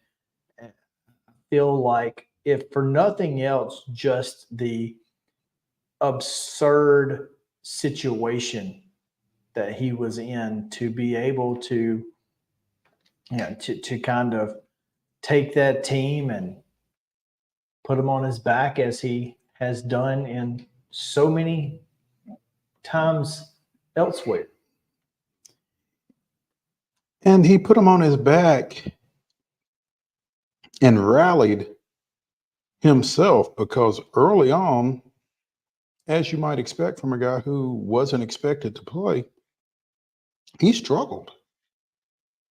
And I think he lost a fumble. I don't think he threw an interception, but I mean, he had some stuff not go his way early on in that ball game after he came in for JARREAU. And, you know, I just thought it was great just for the fact that he was in Mercedes-Benz Stadium in his hometown, basically getting done what he was getting done yesterday. I thought that was really cool. But yeah, Josh played really well at times. He did struggle, but I mean, you expect that from a guy who, you know, is having to process so much information. That being said, I'm not sure there's another quarterback more capable of processing information, you know, the way that Josh Dobbs can. He's a rocket scientist, for goodness sake. I mean, you go to his Twitter account and it says certified rocket scientist. Well, I wouldn't know. You wouldn't know. That's unfortunate, but I mean, it is what it is, I guess. Yeah. So he was traded Tuesday at the deadline by the Cardinals. And I guess with Kirk Cousins going out with that Achilles, the Vikings looked around the league, and I had thought on Monday night that Jameis Winston was going to be the guy from the reactions and the conjecture on Twitter. Apparently Jacoby Brissett was a possibility as well, but it was ultimately Dobbs that they traded for, and this is his 5th team in 2 years. Crazy. It really doesn't seem like it, but yeah, I mean, the Steelers, Browns, Titans, Cardinals, and now Vikings. Man, great job. Excuse me. There's a tweet that says he didn't even know some of his teammates' full names today. He said that's for next week. Didn't need to. As long as they're wearing a white jersey, we're good. That's my guy. I throw to him. Yep. Or I just run it. Did a lot of that too. Did a lot of that. And it worked out really well. Just making plays, man. Make plays. Speaking of making plays, CJ Stroud, as I mentioned earlier, made some plays. Just a fantastic outing, leading most folks' boards for Rookie of the Year. He's had some ups and downs, but his ups have been really up. And his downs have just been kind of so-so. They've not been like just horrible. Now, obviously, they lost to Carolina last week, but that's not, you can't put everything on the quarterback. And so, you know, CJ Stroud showing why the Titans tried to trade up to get him, showing why everybody, you know, kind of felt like he was QB1. And that being said, Bryce Young was QB1. And if you put the two together, it's not even close in production for this year. Well, and they were playing Texans were playing Tampa Bay yesterday. They played each other last week, right? Bryce did win. But, I mean, numbers-wise, when you look at the two, it's not even close. CJ Stroud is easily, you know, better on paper right now. So, got to be impressed with him and scared if you're a Titans fan. I mean, Trevor Lawrence, CJ Stroud, Will Levis, it's going to be a great quarterback division here in the next couple of years, I got a feeling. So long as the Titans can shore up around them. Same thing with the difference between CJ Stroud and Will Levis right now is that Shaq Mason and Laramie Tunsil are blocking his backside. Yeah. And Shaq Mason would look really good in two-tone blue. Well, and maybe, well, if that's the case, we probably don't draft Skoronski, but it'd be nice to play the All-American left tackle. At left tackle? At left tackle. Someone said to me on Twitter that clearly the coaching staff has seen what they're going to see out of Skoronski in practice, and so they don't feel comfortable putting him there. I said, well, forgive me if I don't trust this coaching staff's offensive line talent evaluation. I'm sorry. You've not been Dylan Ravens. You could have omitted offensive line.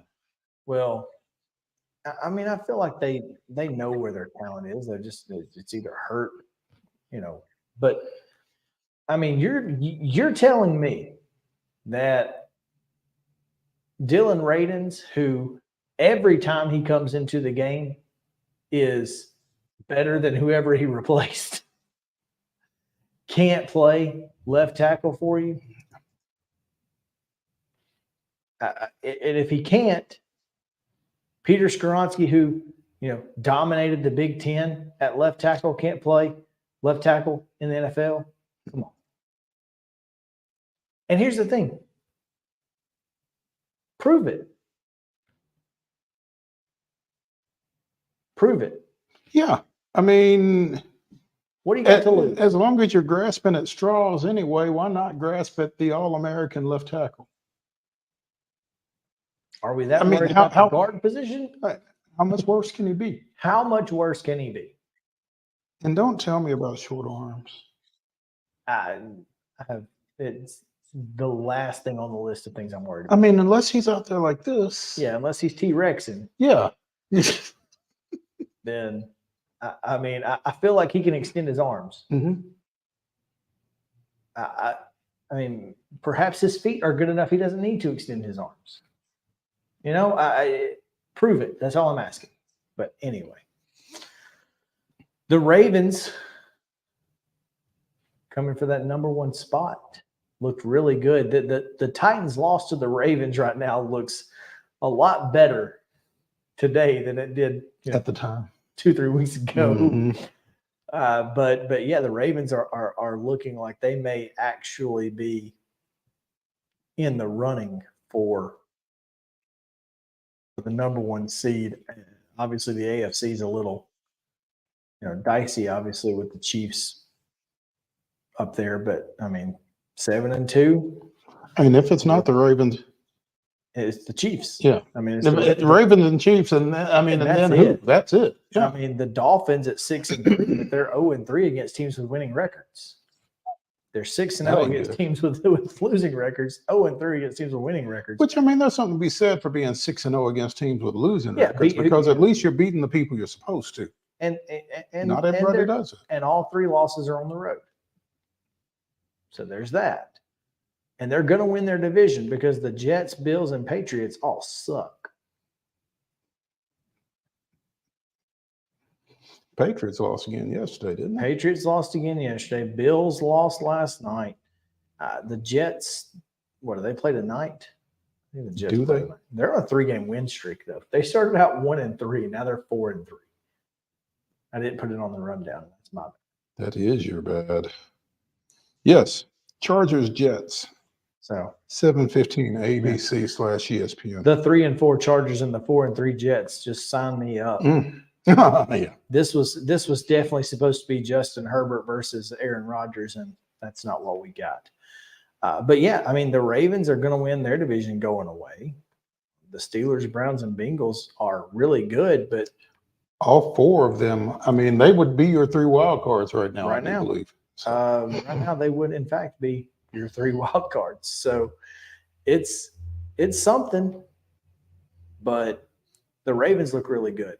The Dolphins, however, again, struggle against teams with winning records. They lost 31-17 to the Dolphins. They lost 48-20 to the Bills. And and then, of course, the Chiefs lost yesterday 21-14. It's not great.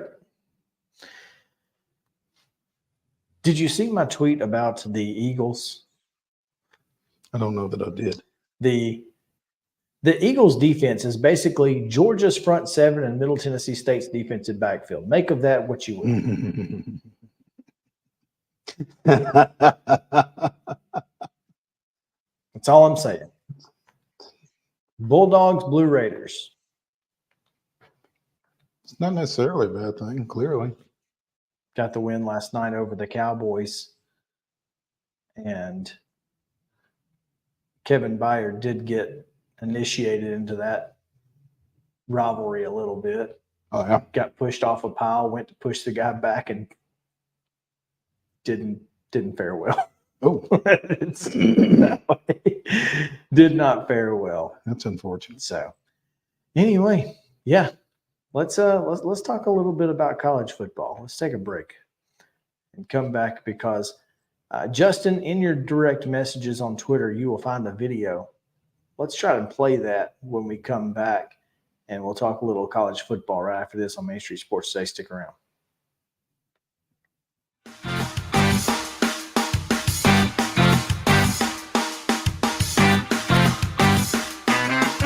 Mid-Tennessee Bone and Joint treats your orthopedic injuries and existing conditions. Our trained physicians will get you back in the game faster.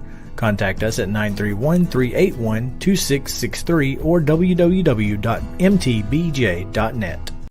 With Lee Company technology, the best handymen are hands-off. Lee Company techs have been using visual findings and other smart technology tools for years to add transparency and virtually take customers along. You see what we see, whether we're in a crawl space or on a roof. With Lee Company, technology helps us help you, no matter what's happening in the world or at your house.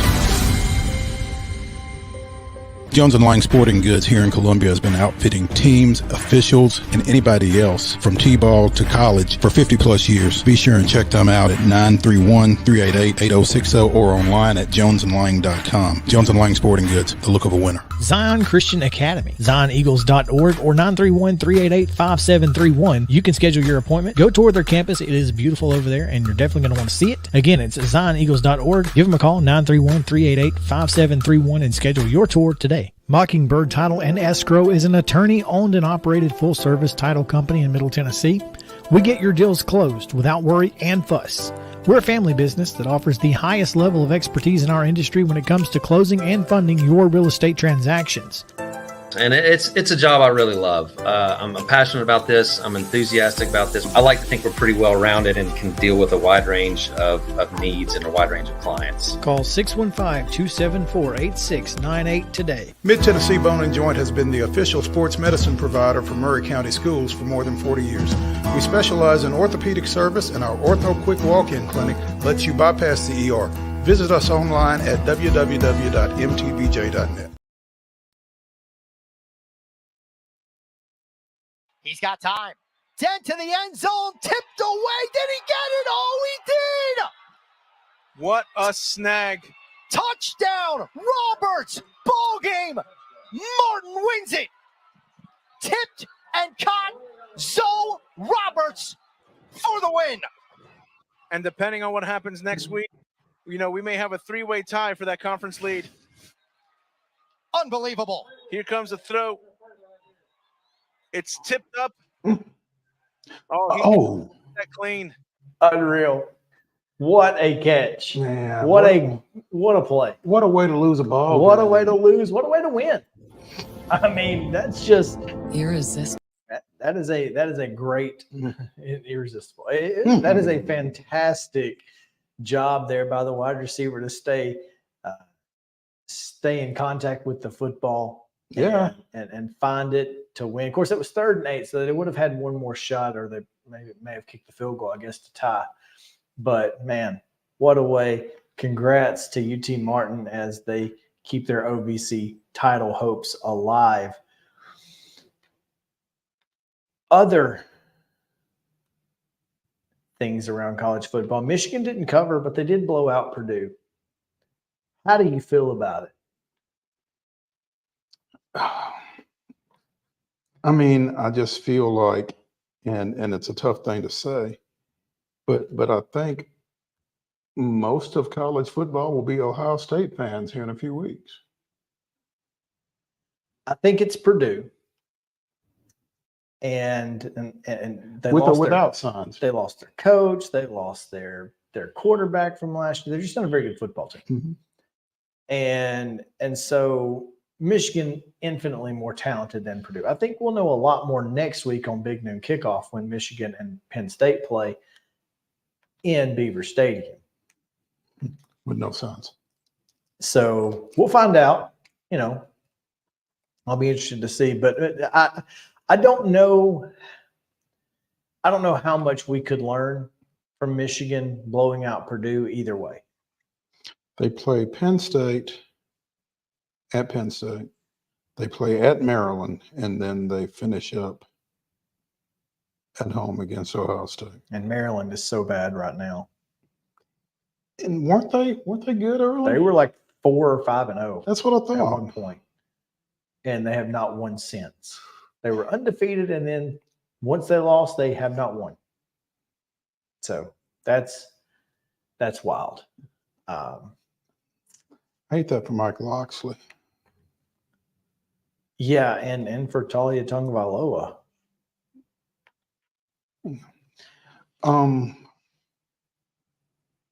Who was it that they lost? Was it Ohio State that they lost to? Was that their first loss? Yes, I think so. I think Ohio State beat them, and then they lost to like Illinois, and then they lost to Northwestern. Penn State. They got Nebraska this week in Well, Lincoln. Nebraska's 5-4. I mean, Nebraska's on the verge of a bowl, and probably got a little screwed this weekend on a couple replay miscues. So, you know, it's interesting. But yeah, I mean, Nebraska's playing for a bowl game. They got a lot to be playing for in Memorial. So They were 5-0, like you said. They beat Towson, Charlotte, Virginia, beat Michigan State. They were blowing folks out. Beat Michigan State 31-9. Beat Indiana 44-17. I mean, blowing folks out. It wasn't like they were beating bad teams really close. They were showing well. And then out of nowhere, Ohio State broke them. Ohio State broke them. Yeah. It was just because Illinois beat them by 3 in College Park. Yeah. And then Northwestern by a touchdown at Northwestern. So just nuts. But anyway, USC, as you mentioned earlier, has made a coaching change in their defensive coaches room. The coordinator. Alex Grinch has been relieved of his duties. Did he come over with Riley? I assume I think so. he did. I think he came over with Riley from Oklahoma. Coach O-Town, right? I mean, if you're looking for a defensive coordinator, well, I mean, darn good. And he did a pretty good job when he was at Southern Cal. I'm just saying, Coach. Of course, I mean, if I'm Lincoln Riley, I might be careful bringing Coach O back to USC. Might be looking for a job himself. Well, and maybe they don't miss twice. Because they probably should have hired him the first time. I think they should have. But hey, that's who are we? What do we know? Well, USC just not very good right now. Seriously, they are struggling on defense, and now obviously against good teams. Don't get me wrong. Washington very, very good, but I mean, you're USC. You got to win those games. Yeah.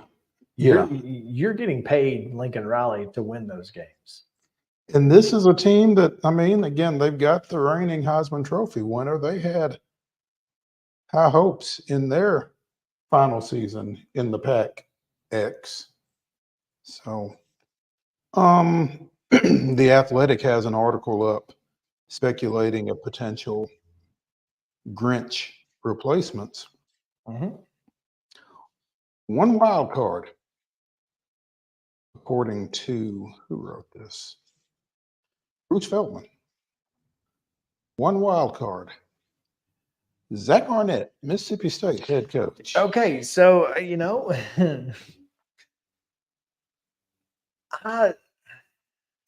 Spent almost a decade at San Diego State. 4-5 this year, uphill climb to reach bowl eligibility, and he's working for an AD who didn't hire him and who I hear could be in the market to hire his own guy. It's a lot of buyout money to pay, but I guess they could do it. Yeah, I mean, if he gets fired, he's a great pick. Well, and he might just decide to get out before he does get fired. I mean, if the tea leaves are reading that way. But my question is, again, as we are so fond of saying on this show, you're Mississippi State. And it's year one after, he's trying to put in a completely different system because he wasn't an air raid guy. So everybody they've got there is air raid kids on offense. You got to give him time, right? Apparently not. Apparently not. Jesse Minter, maybe getting out of Michigan before the getting's good. Will Muschamp, coach, where is it Georgia as the co-defensive coordinator? They've got he and Glenn Schulman share responsibility. I don't know if he wants to go out west. I mean, why not? Texas is as far west as he's ever been, right? Yeah, but why not? He may not want to go out west. He may not want to go to the Big Ten. Yeah, that's true. The Big Ten's a different animal. Yeah, but it's certainly a name. Great defensive coordinator. Yeah, he's a great defensive coordinator. Head coach, not so much. Here's the thing: great defensive coordinator. I would take Will Muschamp in Knoxville if he wasn't Will Muschamp. You give me a guy who's done everything that he's done, but isn't him. What you get against Coach Boone? Come on now. The fact that we could not beat him no matter what. Well, so now you don't have to worry about beating him because he's coaching for you. No. See, that's the Dan Uggla effect. Now, I know you're not getting ready to slander Dan Uggla in his hometown. Listen, man, I've said it 100 times. It is what it is. Braves killer out of the program. Braves killer in the program. I'm just saying. We'll always have the 36-game hitting streak. Well, 33, I think it was. Whatever it was. Yeah. But, and still didn't hit over 250. Oh, Oklahoma State takes Bedlam. Did they have some help? I don't know. I didn't see it. What happened? Oh, man. Just don't, whatever you do, don't search Bedlam pass interference. Oh, Lord. Let's just say Oklahoma. Did the Cowboys get by with one? More. Or more than one? Bedlam pass interference? Don't look that up, right? This was Alabama level. this was don't if something's happening, don't even pretend to reach for your flag. It just was your arms, huh? just stand and watch, and whatever happens. I mean, it was bad. But here's the thing: Oklahoma State's going to the championship game at this point. So that 5-way tie got broken, huh? A little bit. What is it? Oklahoma State and Texas? I think there's still one more. Let's see. I think it's no, it is. Yeah, it's Oklahoma State and Texas, Kansas State, and Oklahoma, all 4-2. So, where's Iowa State? Did they lose this weekend? They must have. I think they did in the black unis, which is unfortunate. They lost to Kansas. There you go. Yep, Texas and Oklahoma State. And look, I mean, Oklahoma State, that's who they want, right? That's who the Big 12 wants. And their 3 games remaining are UCF, Houston, and BYU. They're going. And like I said, a team that lost by 20-plus points to South Alabama is going to play for the Big 12 title. Wow.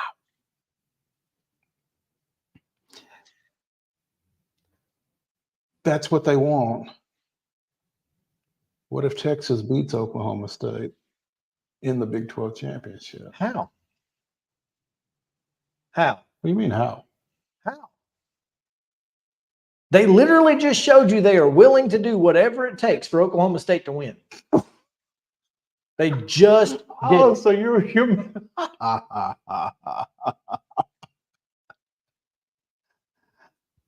Ray Charles might as well be the head official. They can't call everything back. Well, I guess Texas could have outscored, but if Yeah. if Oklahoma If State it's willingly close. pass interference on every single pass and they don't throw any flags, you can't catch it if you're laying on the ground after you get tackled. Well, I guess the commissioner set the tone from the jump, right? From the jump. I'm just saying. I was not thinking along those lines, and yeah. They just proved it. Oof. So Man. I'm just saying that's what they want. I mean, and look, Ooh. Mike Gundy is Big 12, Mr. Big 12 through and through, and ready to kick everybody out. All this, that, and the other. He's their guy. Mm. And Wow. yeah, that's all I'm saying. That's all I'm saying. I see what you're saying. It took me a minute to get there. So anyway, yeah, Big 12 is a little crazy. Clemson upsets Notre Dame like we all expected, right? I guess Clemson's going to go bowling after all. What are they? 5 and Now, 5 and 4 they're 5 now? and 4 now. They may be the Weed Eater Bowl, but yes, Who they got left? Who does Clemson have? Well, they got South Carolina, North Carolina, and Georgia Tech. Georgia Tech, a 18-point underdog to open at Clemson. And that's silly, right? Well, especially the way they've been playing here. Yeah. Late. I mean, I know it's North Carolina and Virginia, but still, it was at North Carolina. Yeah. It was at Virginia. Now, Virginia's not very good. But they beat them 45-17. Now, I mean, there are some teams that have struggled with Virginia. I'm just saying. 18 points. 18 points is a little silly. But whatever. I mean, Georgia Tech's 4-2 in the ACC. Like they're a Louisville loss away from potentially playing for an ACC title. But at this point, Clemson only has to win one game out of that 3 to get bowl eligible. Right. Now, again, at South Carolina, who knows? Maybe that game ends up being. Where's that North Carolina game? The Georgia Tech and North Carolina both at Clemson. So I mean, you feel like they win one of those. Probably. At least. Maybe both. Here's the thing. North Carolina has only struggled. Oh, no. Georgia Tech was at Georgia Tech. Okay. Oh, was it? Yeah. I was going to say North Carolina's struggles have been at home, but they did lose to Georgia Tech on the road. I don't know. But I didn't expect Clemson to beat Notre Dame. I certainly didn't expect them to, Notre Dame kind of had to come back. It was 24-9 at the half. And, Sam Hartman just, I guess he thought he was at Wake Forest again. Tough beat for Notre Dame, who now is ranked behind James Madison in the AP poll, I think. So poll is out, isn't it? The poll is out. The poll no longer matters because we got the we got the college football poll, rankings. but yeah, USC out of the top 25 for the first time in a long time. Georgia still at 1. Tennessee up to 14. Beating UConn by 56 will do that. Do we think that Tennessee would beat Oregon State and Utah on a neutral field? Here's the thing. Tennessee's ranked ahead of Missouri, and for what reason, I can't tell you.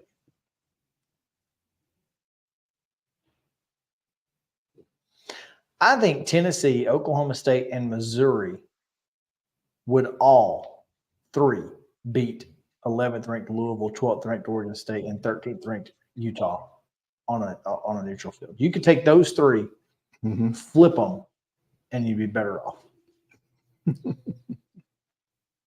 I mean, Oklahoma lost to Oklahoma State. LSU lost to Alabama. And Kansas wins, but is ranked behind Oklahoma, who they beat. This is why I can't get behind this. It's so frustrating. But anyway, maybe we could talk more about it tomorrow. I guess we'll have to talk more about it tomorrow since we are college football playoffs. We'll talk a little bit about what we think the rankings are going to look like. We'll talk with Blake Lovell to hear about what he said at Southeastern 14, what he thought about opening night of college basketball, all of that and much more. So, we'll also have Chip tomorrow, right? I hope so. That's right, because we didn't have him last week. We'll have to ask. But Yeah. hopefully Chip Walters as well. So you guys come back with us at 2 o'clock tomorrow on Main Street Sports Day, presented by Mid-Tennessee Bone and Joint. Have a great one.